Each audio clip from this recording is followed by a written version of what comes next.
Thank you all. Thank you for coming to listen to me again. Some of you I've seen faces who've been here quite a number of times. It's always good to spend time with Fareed when faith gets revived. Otherwise it can get dulled a little bit now and then, so that you have a common concerns and common theological positions to start with. The issue of terrorism has become a bete noire for all kind of things. We are just witnessing when the state is actually just disqualified electoral government because they were terrorists. And the state itself is not the terrorist. So that's the context of this discussion as I want to begin. Since the events of 11th September 2001, terrorism has been a particularly prevalent subject of discussion as both a majority policy concern around the world. Every major Western country and every major attached countries have made a policy concerted effort to deal with the issue of terrorism. As well as it actually has become a key theoretical problem in all kinds of social and human science discourse. I don't know whether post-apartheid South Africa talks as much about terrorism, but if you go back in the history, that was a very critical chapter in South Africa's history about calling the people who were struggling for independence or something as terrorists. Right? So the terrorism is not a new concept, I just want to say that. So this is not to say that terrorism is either a new concern or problem, or that it has not been a widespread dilemma prior to this current manifestation of it over the last 12 years. The activities of the IRA, if you remember the Irish Republican Army, the PLO, and remember Yasser Arafat was the paradigmatic terrorist. And those of you who walk around with those bandanas like Ashraf does, that was his symbol of terrorism, right? And so PLO, the Basque separatists were there. And I mean, those of you remember that the Basque separatists are still fighting for independence from Spain. Tamil Tigers in Sri Lanka. And I can go on with this. As there was the older versions of Baader Meinhof in Germany, if you know that movement, and also the Red Brigade, etc., that were there in Europe itself, at the core of that European period in the 70s and the 80s. We can even go further back and talk about Masada. Those of you who have done Old Testament, the great terrorist act, which the Roman Empire did not know what to do with, they all committed suicide at the end of the day, because they were not going to be surrendering to an empire. So I bring that up to remind you that there's deep histories of terrorism, and have been, how they get classified becomes a problem and difficulty. The sheer scale of the destruction that took place on the World Trade Center, because it was done at the heart of the empire, we all know about the tragedy. Those of you ever come to my country, that many people die every month in inner sectarian wars, but that's not part of the news item. Shia Sunni wars or anything else, they die, about 3,000 people die in Pakistan, and especially since these terrorists have come over there, and they were not terrorists then they were the freedom fighters. So I just want to give you that the scale which is considered to be a magnificent scale is there because it took place in the heart of the empire and took place at the symbols of power. The trade centers were the symbol of economic power, the Pentagon, the symbol of military power, and the last one that missed was the Congress itself, which would have been the political power. So it was targeted, it was well designed, and it actually did exactly what it wanted to. It destabilized the way we have understood politics. After that, nobody takes it for granted, and I live there in the heart of the beast, so I know that we are fighting 3 wars. They only talk about 2, which is Afghanistan, Iraq, and then the war against terrorism is a fundamental principle that lies underneath that. And we don't talk about that always. We always talk about the war in Afghanistan and Iraq. We forgot that all of this and other renditions and everything that takes place in the context of war against terror. It's called the Extraordinary Rendition. If you have not heard about it, people are hijacked, taken away, put behind bars, beaten, tortured in places that nobody knows about. The attack that took place on the American soil, the sole global power after 1989, it was all right. It could have happened if Soviet Union had backed these people, but Soviet Union didn't back it, and so the mono power that was there right now was challenged at a very core level. Secretariat Attack, America had never suffered any attack on its soil except during the Second World War in Hawaii, in Pearl Harbor. So for America, this was really a jarring experience. Because even during the First World War and Second World War, America gets involved in it but never experiences war on its own territories, except this attack from Japan in the Pearl Harbor in the Hawaii Islands. It never experienced that level of what you call ravages of war directly. We could go out and bomb Vietnam and blow up jungles, we could do anything, but never had experienced ourselves there. So this was really a mind opener that our power was not as strong as we thought it was. We were not impregnably, certain anymore. Now stated or unstated, all terrorists were assumed by the time as Muslims. Now, please don't tell me it was not the case, because I heard everyone talk about it, and then they backtracked. But first, all Muslims were tried. I happen to be a brown man, a black man. My name is Amjad-Ali. I have a beard. The amount of time I have been frisked and things that have been done to me, if I enjoyed that sexuality, it would have been wonderful.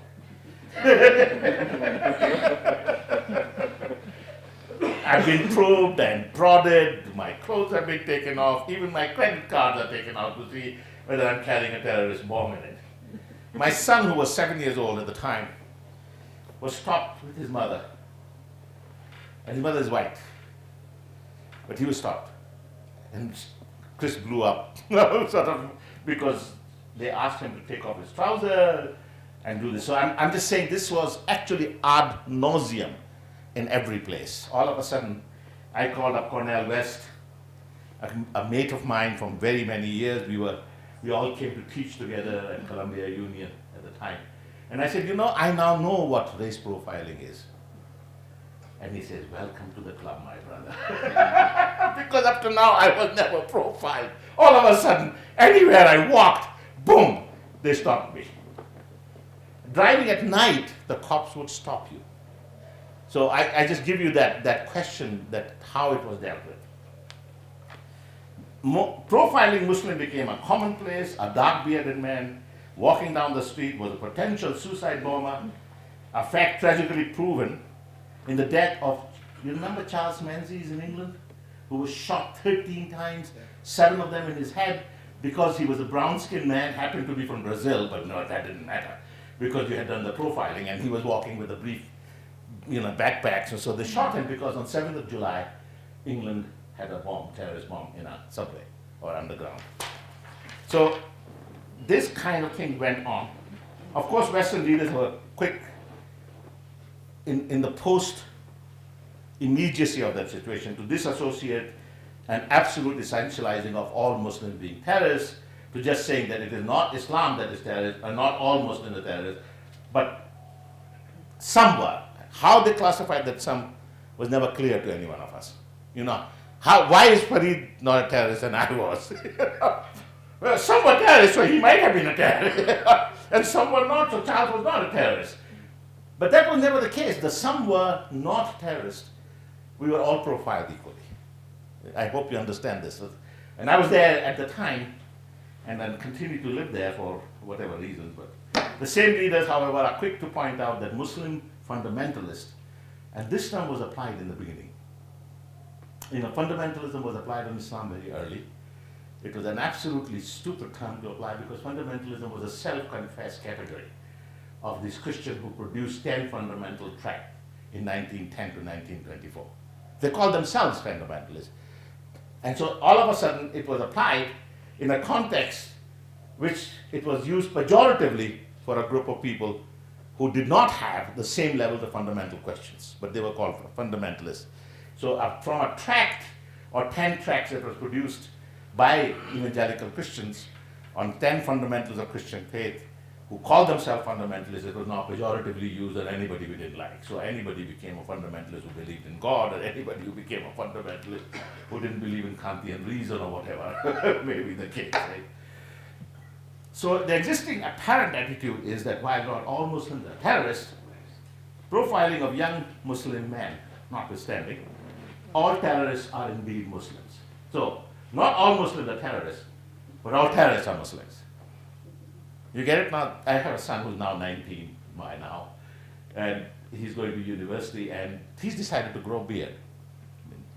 I feel very proud that he's following his father, because I had this beard since I was 17, and he decided he's going to follow his dad. And boy, he's invariably stopped. His name is Carl, with a K. But I just want to give you that, so they always ask, how can he be Carl? Because he's, bicolor and a little darker. But that's wanted to say that any young man is immediately classified as potential terrorist. So this is just to give you that. In the era prior to 9/11, all discussion of terrorism, whether carried out in political, philosophical, or socio-moral grounds or discourse, were approached mostly under two broad and distinct headings. And let me just go through this quick history of how the word terrorism was before September 11. They were called, one, insurgent or revolutionary terrorism, i.e. terrorism carried out by the non-state actors such as guerrilla armies and small group of insurgents with the goal of challenging or changing the contemporary current status quo. So ANC was a terrorist group as a counter-insurgent group. Right? I hope that was the definition then. Or those of us who were involved against the military dictators were put in jail and beaten because we were terrorists, because we were fighting against the given status quo. In Latin America, you know what happened in Chile, or you happened in Argentina, or any of the people disappeared. That was the definition of terrorism. Then the second definition was state or repressive terrorism, which is carried out by official organizing political entities. So what is happening in Egypt today is a state repressive terrorism. For the first time we are witnessing that, and they have to then classify the people who have been elected as the insurgent terrorists. So they are trying to place them in terrorist camp rather than asking that they are trying to revive back their democracy. I don't know if you've been following this, what's going on in Egypt right now. When dealing with these two categories of terrorism on moral and ethical grounds, there was a tendency among those involved in the discussion to think in terms of means and criteria. What is the mean? What is the end to be achieved? The point is, when the state does repressive, their means were legal because it was the state's power to do so. The same act committed by insurgents was an act of terrorism because they were challenging the status quo. Right? So the means end has become a major problem for all ethical theory. What means can you apply for what ends to achieve? Right? This is an ethical problem for a lot of us. Those of you who drive fast because you have to be in class on time, you are violating the law. Are you involved in an act of terrorism? Or you say, I have to be in class, therefore I'm not driving faster than the speed limit here. So you say the end is getting to the class on time, and my means may be illegal, but that's all right. So the point is, but that same logic can be applied to the issue of terrorism. What means do they employ for what ends they want to achieve? So that is, first, whether any means can be utilized to achieve certain ends, any means. Can they be legal or illegal or not? And who defines the legality or illegality of that, right? So we say, well, the international regimes, international law, well, the state of Israel can do because it has got the legitimate right to doing so. But anybody else outside cannot do so because they don't have the legitimate right to do so, right? The point is, does freedom act as a normative ethical value, or state power acts as a normative ethical value? And that's a question that has come over and over again between the state terrorism and counterinsurgent terrorism. Some scholars have justified any means for the sake of proper end. As long as the ends are right, you can kill Hitler. to use Bonhoefferian argument, right? As long as you are doing it for the right purpose, you may employ means that may be illegal. Does murder to be condoned when it is done for good ends? Yeah, I mean, this is a dilemma that Bonhoeffer faced, and as a Lutheran, he was really worried about it because it was a means and thing where you can justify any means in a justification by faith, whether that was allowed. So you commit sin and sin boldly a little bit because you're trying to get certain ends achieved, right? So those debates have been part of our ethical categories as we were dealing with the issue of terrorism. This has been the major discussion, and I'm going to quote to you a number of political theorists and political scientists. In both instances, there is a clear tendency to tear means, and while they're talking about mean and but they're tearing them apart, to make moral judgment on each of them independent of other. So I say, well, you can't kill even though you have a good end, or I can kill because you have a good end. Right? I mean, in both cases, the mean end is being split. You can't murder for the sake of achieving peace, because the end must be the same as the, or you can kill because you have to achieve peace. So they were being torn apart, and those of you who do ethical theories know that this has been a debate in all 4 or 5 ethical theories, whether you take a deontological principle, teleological principle, situation ethics, character virtue ethics, or utilitarianism. Those are the criteria that get taught.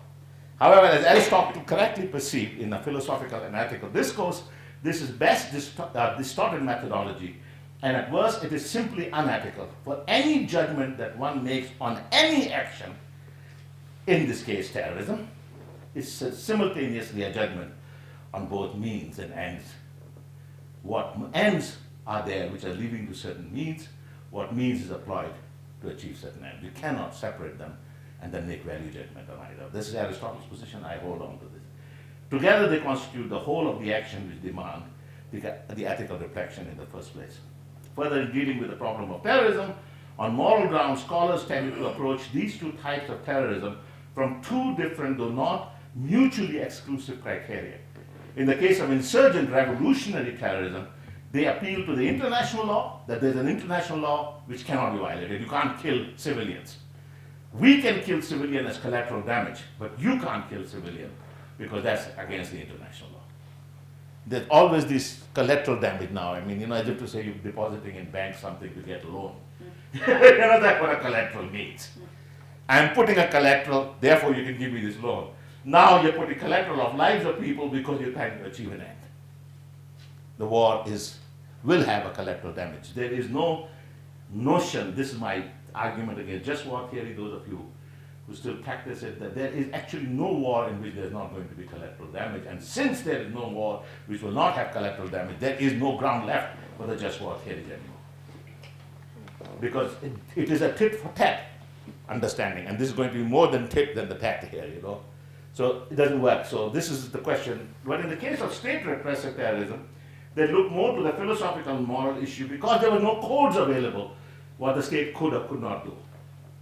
Still there are not, by the way. Can America do a preemptive strike in Afghanistan because Afghanistan was the place out of which these people came? On what ground do you do it? So now you have a preemptive just war theory. It's a new, just came out. Obama actually articulated it about 3 weeks ago. For the first time, there's actually a preempt, and Israel has been doing that forever and ever, that we are preemptively striking Baghdad nuclear because that could be converted into a nuclear bomb. So it was a justified war preemptively, even though there was no attack involved in it. Normally the just war is you only act in a defensive way because somebody has attacked you. But a preemptive war violates a fundamental principle of the just war theory. Right? I mean, this, please, if those of you have been following just war, and this war was defined in the just war theory. As a matter of fact, whenever America goes to war, the just war theory comes out of the shelves, dusted and brought and fed back to you.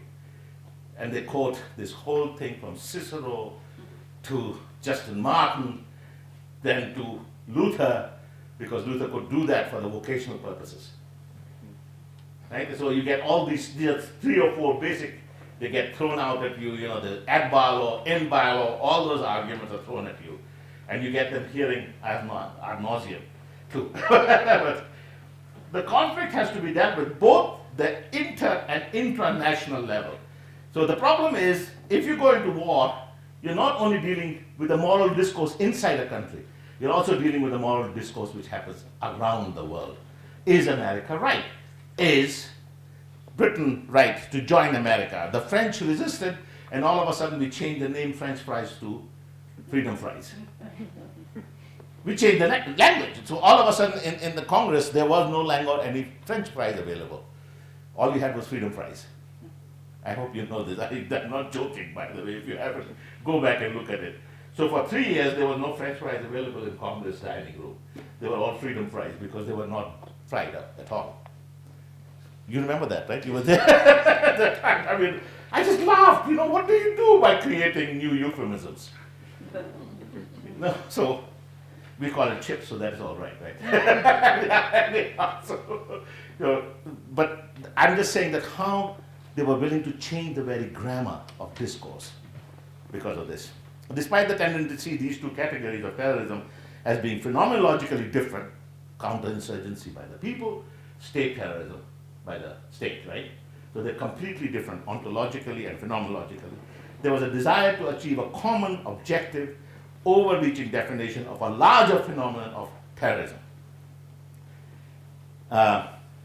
The argument was that while the act of terrorism had a plurality of definition and meaning, because of the different motives and perpetrators, so you keep blowing bridges, is that an act of terrorism? Do you blow civilians? Is that an act of terrorism? How do you define an act of terrorism? Right? I mean, any bombing, that, those of you who have ever watched any Second World War movie, everything was bombed. You bombed bridges not because you were being terrorists, but you bombed bridges so the troop movement could be banned. Now, act of terrorism should have been in both places. Both entailed the same act, but one was interpreted differently than the other. One was seen as a strategic war in which the bridge had to be destroyed, road had to be destroyed, that the tanks would not move on it, and the other was seen as an act of terrorism because it was attacking civilian places, which are not involved in war. I hope you follow this. This is a counterpoint that whether you judge the act of terrorism on the basis of the actors or on the act committed. How do you classify terrorism? Now, you're all educated people doing education. I mean, what actually makes an act of terrorism terrorism? You know, and if it is just an act, blowing building where civilians are, collateral damage, if the state does it. If I do it, I'm doing an act of terrorism. How do you make that distinction is a problem which morally has plagued us for a very long time, by the way. Is the person a terrorist or an act a terrorist? And if the act is terrorist, is the counter act committed by the state not an act of terrorism, then the agency becomes important. And if the agency becomes important, then the question is, would you not always classify people seeking freedom to be always involved in an act of terrorism? You know, I mean, how do you define that, right?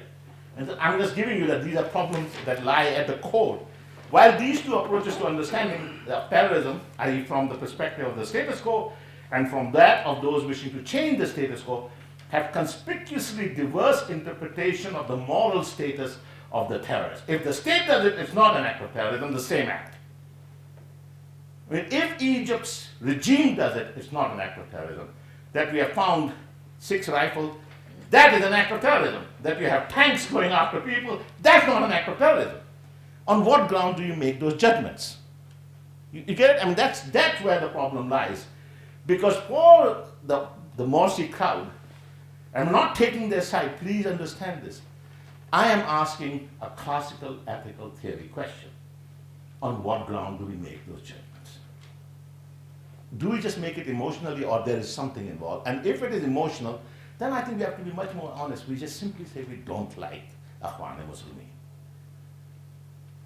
You can't just say that because they are terrorists, we are going to ban them. You say it outright. You know, lay your prejudice outside and just say, we don't like these guys. And we like the state. Why do we like the army? We have just got rid of it. Today, this guy, Hosni Mubarak, is out of jail. I don't know if you've been following it. He's been released from the jail because there's no longer a case against him. I don't know if you followed this afternoon. He's released. So, I mean, What is happening in this debate? And so what I'm asking all of you is to work with me on how do we classify these acts of terrorism as terrorism, on how do we classify somebody as a terrorist. And there's shifting meaning and shifting changes, and I'm going to talk more about this in a minute.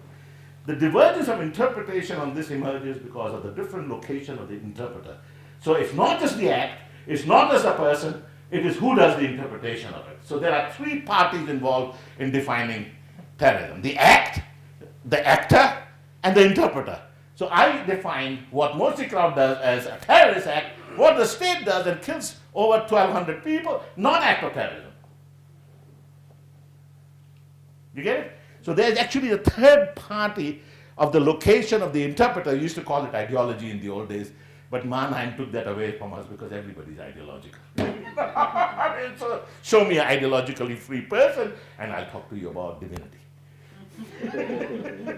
Because only God can be free of ideology. Right? So that the question is, what ideology are you promoting at this point? Is it a status quo ideology of maintaining order, or is it ideology of freedom, which says the order is costing somebody some serious damage? So what criteria do we pick up as ideological interpreters of this issue? So now, if you want to take appeal to efficiency or peace, the old argument is slavery had a lot of peace, but had no justice, and the peace was always shatterable. Was always? I said was always shatterable. Shatterable. Yeah, if I'm creating a word, not a word in English, but it's always going to be shattered. So there is no peace without justice. Feminists have argued that yes, the husband and wife did not always fight in the old days, now they fight, but we could keep women in their place, they need to be put into their rightful place. And that was peace. The utter nonsense of maintaining peace at the cost of justice. Shalom, if I can use, salam, if I can use, irony, if I can use, I can go with all those words, assume an act of justice built into it. It is not peace at the cost of justice, of freedom, of all those nice good words that ethics uses. Peace, when it is done at the cost of these, is inviting an act of terrorism.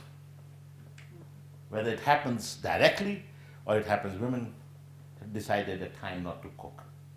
And all of us would be in deep trouble, right? I love cooking, so that's all right. My wife, who's an Italian, is not a very good cook, and I am not, and I am, but that beside.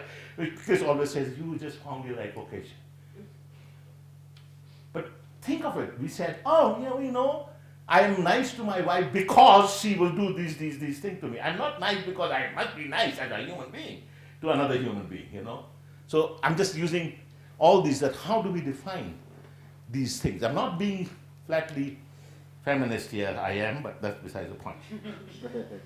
The differing interpretations are a product of the combination produced by the interplay of these two factors, especially by which of them one begins the discourse. So we begin the discourse of defining terrorism because of the act, the actor, or the interpreter. The interpreter never plays a role.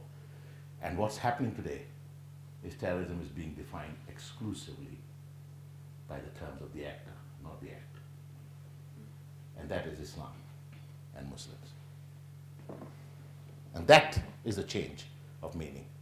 So it's not the Mujahideen, the same Mujahideen whom we call freedom fighters. So there was a slip. So that was a real slip. Talk about Freudian moments in my life. But allies. Charles, I just found a wonderful new description for myself. Yes. But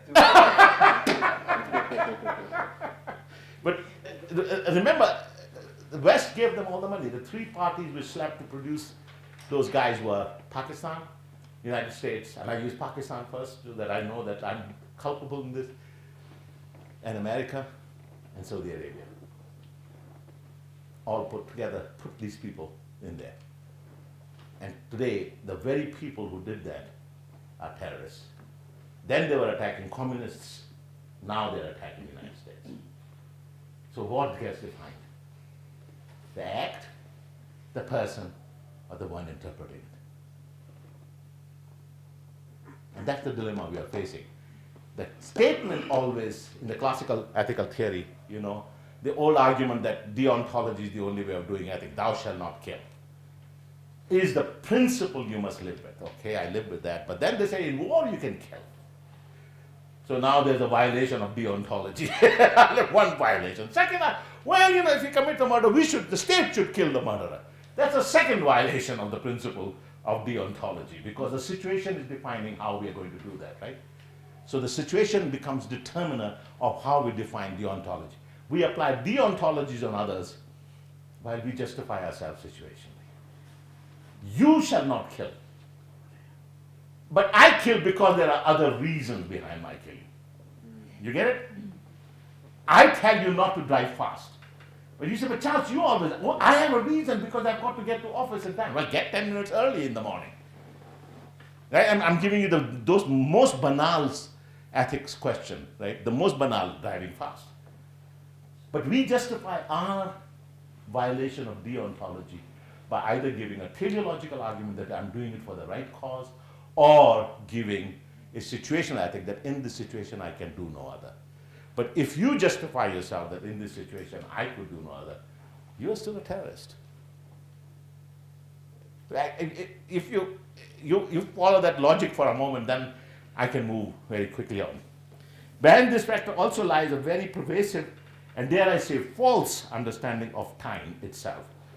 That is, perception of understanding of time, temporality, notions of past, present, and future, because that keeps coming back to us. We keep treating past as something in the end. Somewhere way back it happened. Those of you who have ever had a genuine encounter in Christian-Muslim relations know that past continues to haunt everything we do in the present. Crusade happened just around the corner. Right? Please understand, all of us have this. This is not just the problem. Those of you who can read A, B, C, D are every day acting out your past.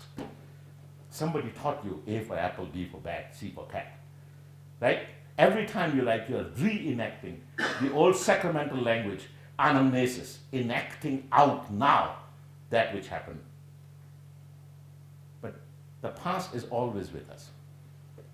And those who say past is something gone by and finished have no actual conception of time itself. And that we are always lured and seduced by a future. Those of you who applied to come to this university have already decided to get your MAs. That's why you applied. You applied because you can fill out the form. You have a past that allowed you to fill form, and you have a future which makes you work in all your classes toward the end. The present is the most dubious temporality. All this existential nonsense that I have lived with all my life with Heidegger, I worked on my dissertation, doesn't work. It works only, I can read and write because I have a past. Those of you know what's happening in Alzheimer's is that people have lost their past. They don't know how to go to toilet anymore. Right? We all go to toilet. I'm sorry, I'm using the most banal terms, right? I know I can do this because there is a past. Somebody taught me, potty trained me to do so. Those of you who are parents know what I'm talking about, right? Well, sit, doctor, no, sit. Because somebody potty trained, I can do it now, but take that memory away from me, I don't even know where to go.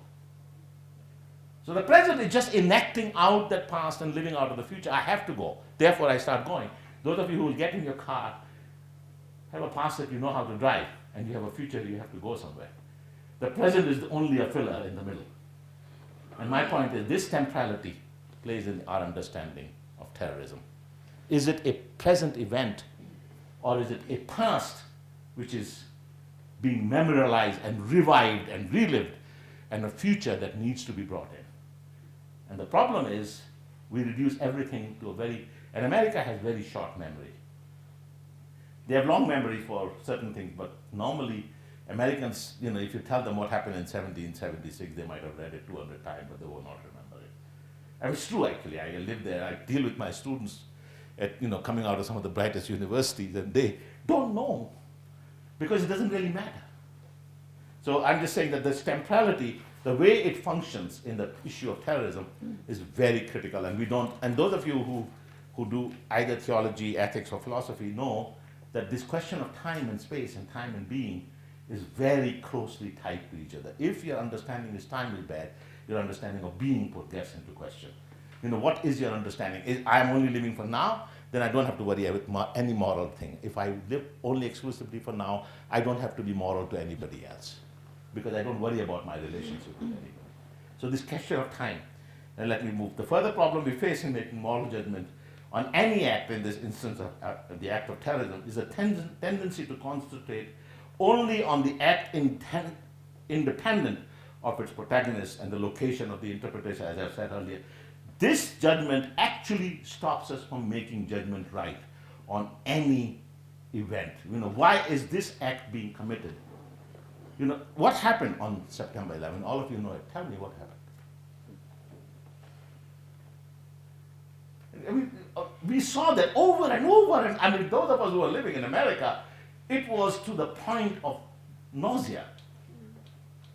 I was against it. I don't believe in the act of terrorism. I'm not just justifying or supporting it. But I'm saying what actually happened. Is it a war justifiable now for 13 years? We fought a war, which is going on for 12 years, 13 years, depending on who dates it. The longest war that America has been involved in outside of the Cold War. And remember, the Cold War was never cold for those who were the victims. It was hot wars for us in Pakistan. It was hot wars in Vietnam. It was hot wars in Korea. It was hot war everywhere else. It was hot war. The only cold part was that Moscow and Washington did not fight with each other. Therefore, it's called Cold War. Who defines this? It was not Cold War. Ask the victims. They were experiencing really heat of the war and dislocation. So when we talk about these categories, we have to actually analyze who is saying these things to us. Right? You were in Pakistan at the time, right? During the Afghan crisis that was there. Right? Remember? Why were you fighting with Afghanistan? What did we do with it? So if Soviet Union took over Afghanistan, why did Pakistan have to be involved? And we are now still involved since 1989 in that war. They were hot wars. But somebody made a definition and all of us use the hot war. I was telling you where was the First World War and Second World War. These were war, these tribal wars became world wars because it was not wars, but we have all accepted it. And so we become part of the interpreter of how we interpret terrorism. And for me, that causes a serious problem. So let me just move here. In all the discussion and definition of terrorism above, religion was not seen being overtly involved in either of these two categories. Please remember, all this argument that religion produces war is a past reading. In the present reading, all these wars were created by secularity and enlightenment. So Soviet Union was promoting religion. That's why we had a Cold War, right? Well, what religion was Soviet Union producing? Right? Everybody just assumes and takes for granted that religion produces violence and war. It's just not true. Historically not true, is what I'm trying to say. But we have taken for granted this to be the case. So Islam is always a warring religion. It never had peace. Right? This is because we can plug that all religions, so that secularity is the answer to all of this. And my point is, if anybody has to be blamed over the last 100 years for warring, it has to be secularity and enlightenment. The Korean War was not fought on religion. The Vietnam War was not fought on religion. I can go down the list on these. And yet we assume because of September 11, the war is on religion, right? So that religion had not played part before September 11 in reinterpreting this terrorist event. All of a sudden, religion began to play a role. And now all this, and we have not, as people who do religion, I gather almost every one of you has some links with religious communities of some kind. Not necessarily practicing one or not, but some kind, right? It had not in the old days dealt with the issue of religion. And I'm going to, time? Okay. So I'll just quickly skim through this part. Thus, the two categories discussed above, namely insurgent and revolutionary tech, was reconfigured and to apply exclusively to Muslim terrorists. And second, the state repressive terrorism was also applied to the Muslim state. For the first time, both the act of terrorism were applied on Muslims. So the terrorists were Muslims, and Iraq and Afghanistan were terrorist states. So both the repressive terrorism of the state and the act of terrorism was laid out at the Al-Qaeda or whatever it was. For the first time, state and thing were defined under one banner.